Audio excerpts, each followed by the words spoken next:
I'm curious to hear how your physical immediate community impacts your behavior journey with your dog, the good, the bad, and the ugly. And I'm curious because I think it can have a really big impact, particularly for people who are sharing spaces. You're living in the suburbs and you share a fence line with your neighbor. You're living in an apartment and you share hallways and staircases and elevators. And I've seen really positive and uplifting impacts, and I've seen some really detrimental impacts. And I think it's related in a lot of ways to how we view community, how we view our responsibility to each other, and the individualism that's really pushed on us as a society.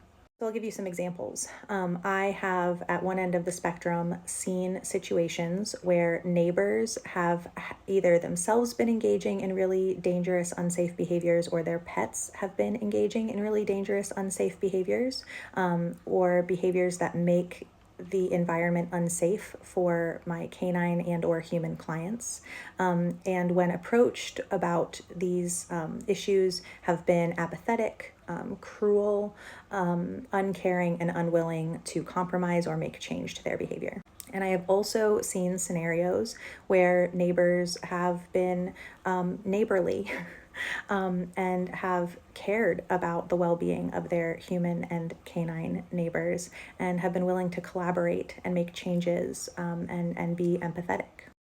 So I have seen situations where a neighbor dog might be like attacking the fence and sometimes getting through, every time that my client takes their dog out, and it's this really dangerous, unsafe situation for everyone, and that can really impact the behavior journey, not only for the dog's progress but also the human's emotional cup. What's the opposite of social support?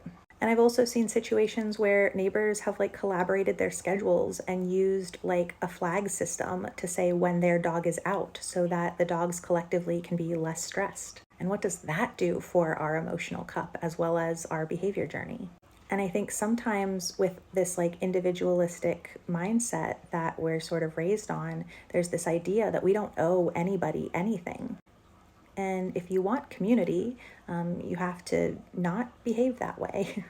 And so I'm curious about how, good, bad, or ugly, your community shapes your behavior journey. Let me know in the comments.